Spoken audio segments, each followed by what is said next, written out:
കാട്ടാന ആക്രമണത്തിൽ മരിച്ച തൊഴിലാളിയുടെ മൃതദേഹവുമായി ഇടുക്കി പന്നിയാർ എസ്റ്റേറ്റിൽ സമരം ചെയ്ത തൊഴിലാളികൾക്ക് നോട്ടീസ്. മൃതദേഹം ഓഫീസിനുള്ളിൽ കയറ്റിവെച്ച 7 തൊഴിലാളികൾക്കാണ് നോട്ടീസ് അയച്ചത്. 3 ദിവസത്തിനുള്ളിൽ വിശദീകരണം നൽകണമെന്ന് കമ്പനി നിർദ്ദേശിച്ചിരിക്കുന്നു. നന്ദുഷ വിവരങ്ങളുമായിട്ട്. നന്ദു, തീർത്തും വിചിത്രമായിട്ടുള്ളൊരു സംഭവമാണ്. നിലവിലിപ്പോൾ നോട്ടീസിൽ വ്യക്തമാക്കുന്ന കാര്യങ്ങൾ എന്താണ്?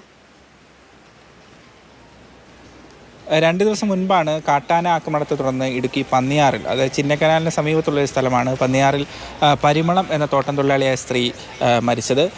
ഇവരുടെ മരണവുമായി ബന്ധപ്പെട്ട് നിരവധി പ്രതിഷേധങ്ങളാണ് മേഖലയിൽ നിന്ന് ഉയർന്നു വന്നത്. കാരണം കാട്ടാനയെ നിരീക്ഷിക്കാൻ വാച്ചർമാരെ ഉൾപ്പെടെയുള്ള സംവിധാനങ്ങൾ ഏർപ്പെടുത്തണമെന്ന് തോട്ടം മാനേജ്മെൻറ്റിനെ അറിയിച്ചെങ്കിൽ പോലും, എസ്റ്റേറ്റ് മാനേജ്മെൻറ്റിനെ അറിയിച്ചെങ്കിൽ പോലും അത് ചെവിക്കൊള്ളാതിരുന്നതിനാലാണ് ഇത്തരത്തിൽ തുടർച്ചയായി കാട്ടാന ആക്രമണങ്ങൾ ഉണ്ടായെന്നുള്ള ഒരു ആക്ഷേപം തൊഴിലാളികളുടെ ഭാഗത്തു നിന്നും ഉയർന്നു വന്നിരുന്നു. ഇതിൻ്റെ അടിസ്ഥാനത്തിലാണ് ഈ മൃതദേഹവും തന്നെ എസ്റ്റേറ്റ് മാനേജറുടെ ക്യാബിനുള്ളിലേക്ക് മൃതദേഹം കയറ്റിവെച്ച് സമരം ചെയ്യുന്നൊരു പ്രതിഷേധത്തിലേക്ക് തോട്ടം തൊഴിലാളികൾ കടന്നത്.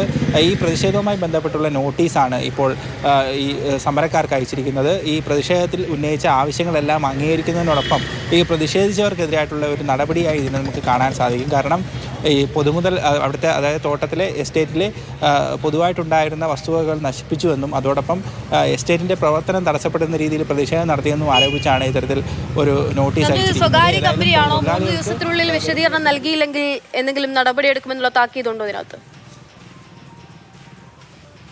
തീർച്ചയായും ഉണ്ട്. 3 ദിവസത്തിനുള്ളിൽ നടപടി എടുത്തില്ലെങ്കിൽ താക്കീത് നടപടി എടുക്കുമെന്നുള്ളൊരു വിശദീകരണം നൽകിയില്ലെങ്കിൽ നടപടി എടുക്കുമെന്നുള്ളൊരു താക്കീത് കൂടി ഈ പറയുന്ന നോട്ടീസിൽ നൽകുന്നുണ്ട്.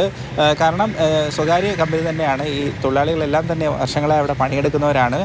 നിരന്തരം പ്രതിഷേധങ്ങളും മറ്റും ഇവർ അവിടെ നടത്തി വരാറുണ്ട്. എന്നാൽ അവരുടെ ആവശ്യങ്ങൾ തികച്ചും ന്യായമാണ് എന്നാണ് നമുക്ക് പ്രഥമ ദൃഷ്ടിയാൽ മനസ്സിലാകുന്നത്. ഇത്തരത്തിലുള്ളൊരു നടപടിയുമായി മുന്നോട്ട് പോവുകയാണെങ്കിൽ വരും ദിവസങ്ങളിൽ പ്രതിഷേധം കൂടുതൽ കനക്കാനാണ് സാധ്യതയെന്നാണ് നമുക്ക് മനസ്സിലാവുന്നത്.